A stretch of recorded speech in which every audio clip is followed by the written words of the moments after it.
By the end of this video, you'll be able to clearly define social entrepreneurship and differentiate it from a regular NGO, a charity, and a regular entrepreneurship model.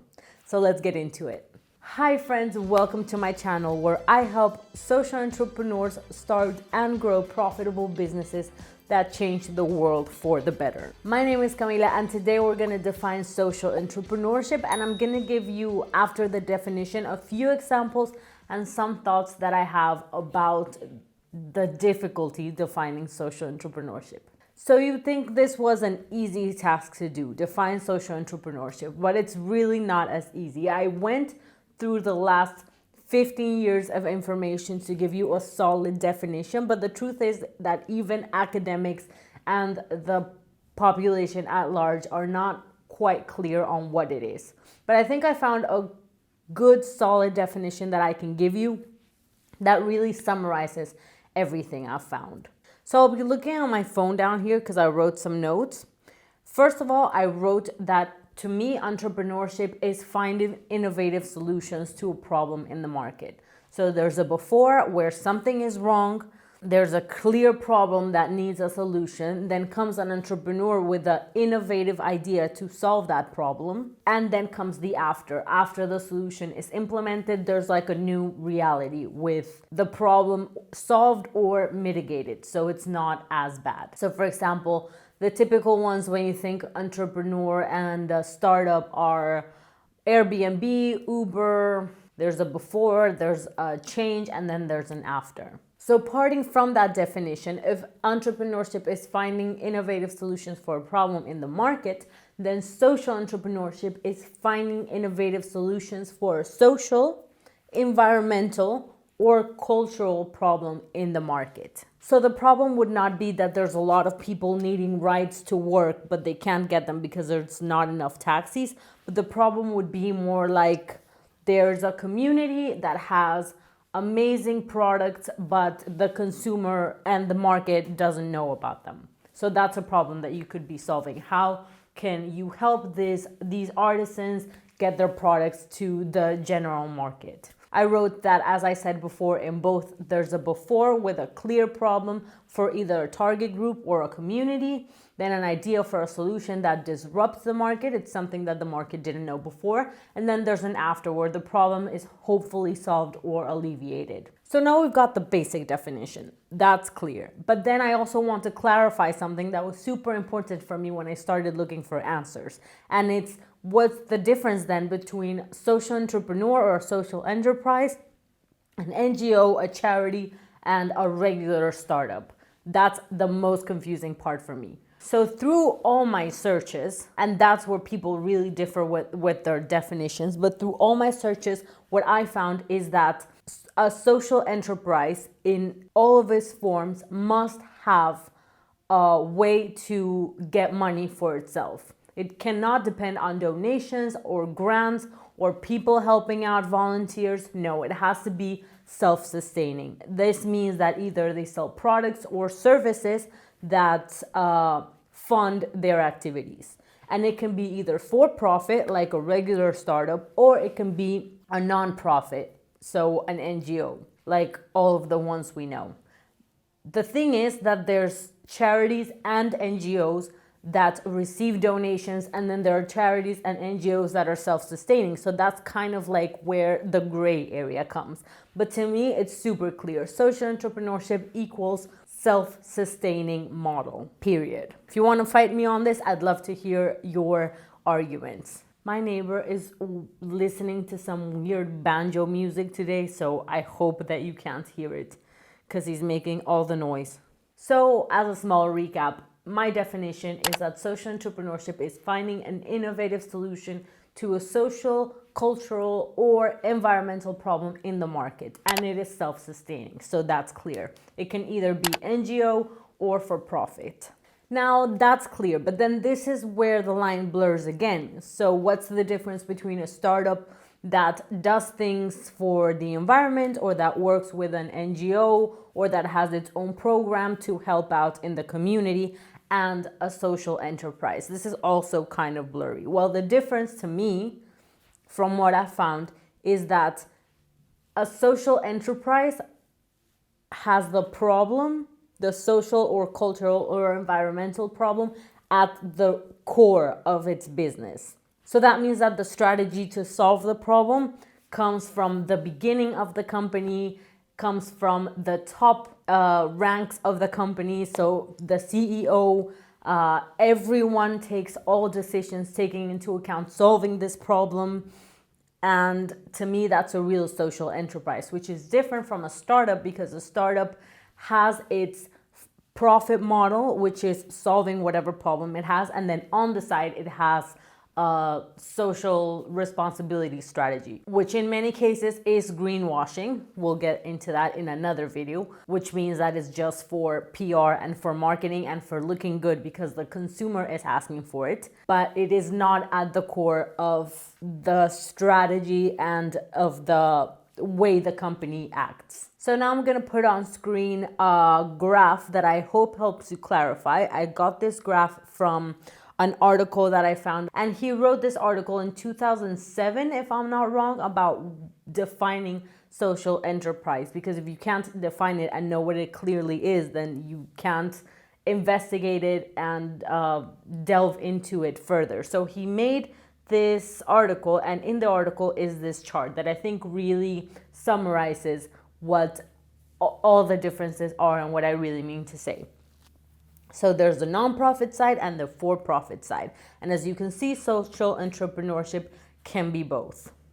In the nonprofit side, as you can see, a nonprofit has to be self-sufficient to be a social enterprise. And then in a for-profit, it needs to have mission-driven strategies at its core. And then on the other sides, on the other extremes, are what is not a social enterprise. So a dependent nonprofit or a kind of greenwashy for-profit. It has some examples down here. So as a for-profit, it has Microsoft and Apple, which is definitely clear. And in the realm of nonprofit, it has the Salvation Army, definitely clear. And then the middle one, they don't have. On the nonprofit side, they have Goodwill, for example, which is a great example because Goodwill sells clothes to keep going, and everyone knows the Goodwill thrift stores. But then for the for-profit sides, it has kind of examples that you don't really know that well. So my example for social entrepreneurship is Patagonia on the for-profit side, which is super clear. They sell clothes as a way to fund their mission to make the world more environmentally conscious and to help solve the environmental crisis. So that's super clear. Patty is another example that I thought of because they just sent me an email, and Patty is an organization for divers, and they fund their organization with diving courses all over the world and a bunch of programs and certifications that they have. And I didn't know, but Patty is for profit from what I found. So, and then on the nonprofit side, I have TED, which is one of my favorite nonprofits ever, and they are self-sufficient, of course, because they sell conference tickets, which are super expensive, and they sell them all over the world. So it's clear how they make their money. By my definition of social entrepreneurship, social entrepreneurship is not on the charity side, foundations that rely on donations. So for example, Charity Water, which is one that is confused a lot as a social enterprise because the founder is very charismatic and a great marketer. And although they do have products, they are not self-sufficient. They rely on donations. And then for regular entrepreneurship, what is not social entrepreneurship is Apple, TikTok, and most tech. Pretty clear on that side. So now that I defined it, I want to give my thoughts on social entrepreneurship as a whole and the definition of it, because it's, first of all, the concept is really long to say. It's not easy to spell. It's not very sexy. And I am a marketer at heart and a publicist at heart. So I always think of how something is perceived and how people perceive it. It's super important that to have just an attractive brand, and social entrepreneurship as it is right now, just the concept is not attractive. and it's not something that everyone knows. So yes, my criticism number one is that the term is not well defined or well known or publicized. For example, I always knew that I wanted to be a social entrepreneur, but I didn't know it was called that until a couple months after I started this project. There's a bunch of names that could kind of replace it. So there's mission-driven entrepreneurs, there's purpose-driven entrepreneurs, there's just a bunch of different concepts that can be confused with this one. And then this causes a lot of confusion because it's not a clear term that is known by everyone and that is well defined. It causes a lot of confusion about what is included as a social enterprise and what is not. And it leaves a lot of room for people to say they're a social enterprise, but really they're just a for-profit greenwashing company. And second, my second criticism of this term as a marketer and avid brand lover is that the concept in itself is not very attractive. For example, when you think of social entrepreneurship, you think of this wonderful Mother Teresa-y selfless giving type of thing to do, right? For example, when you think of social entrepreneurship, you always think of the same 5 people, or I always find the same 5 people in all the articles. The main one is Muhammad Yunus, which he, if you don't know, started Grameen Bank in Bangladesh, and he won a Nobel Peace Prize because he was kind of like the pioneer in microcredit and microfinance. So the idea that if you give money to the poor, if you give loans to the poor, they'll pay you back. So he's the one that you think of and you think, wow, what an inspiring, giving person. And then you also think of a few others. The second one that you always think about or that you always read about is Blake Mycoskie.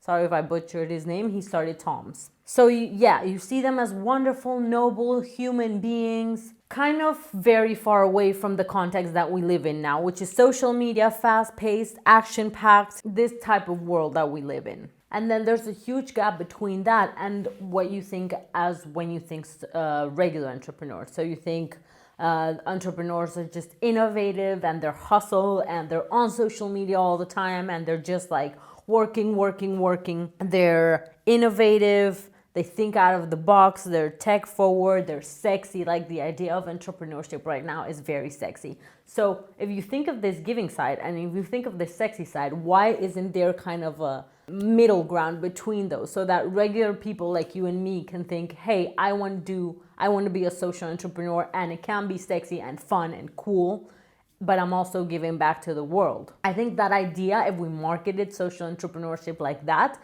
and even gave it a cooler name, I think we just could attract a lot more people to the concept and to the idea of starting social enterprises. I think that we could sell the idea that social entrepreneurship is this tech forward, sexy, social media-y, millennial Gen Z-y type of thing that also generates social benefits. So my example, I have the best example actually for that, and it's Tesla and Elon Musk. So as I said in my previous video, he's super controversial, but he's a perfect example because through Tesla, SpaceX, SolarCity, which is a company he has to innovate and to sell solar panels, and then he also has another company called the Boring Company where he just invents cool stuff. He's making huge advancements and investments in environmental technology, in solar power, and he's also being extremely profitable. People love Tesla, they love the brand, they love him even though he's crazy. They spend a bunch of money buying his stock, and he has diehard fans of that brand. And his customer is definitely not the customer you think of when you think social enterprise. He is a social entrepreneur, and it's exactly what I think we should rebrand social entrepreneurship as, like this sexy, cool thing. So then the last thing I wrote here is that, to conclude, my thing is that all entrepreneurs should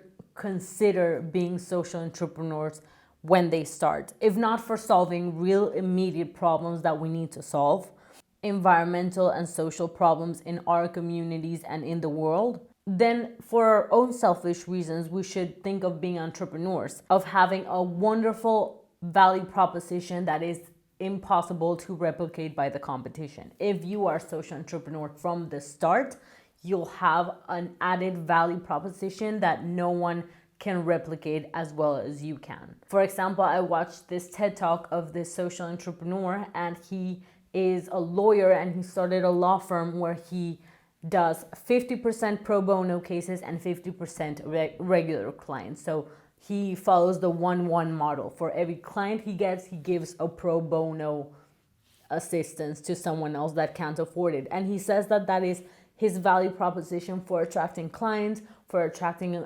potential employees, for just calling attention of the press, of the society at large, and that is his value proposition at the core. So yeah, my think is that if we don't start social enterprises or consider starting them, at least for the social and environmental aspect of it, then let's consider it for selfish reasons and for starting something really cool with a super cool value proposition that no one can replicate, at least not at the beginning, and just to create a super cool brand that you are proud of and that people will be amazed that you started.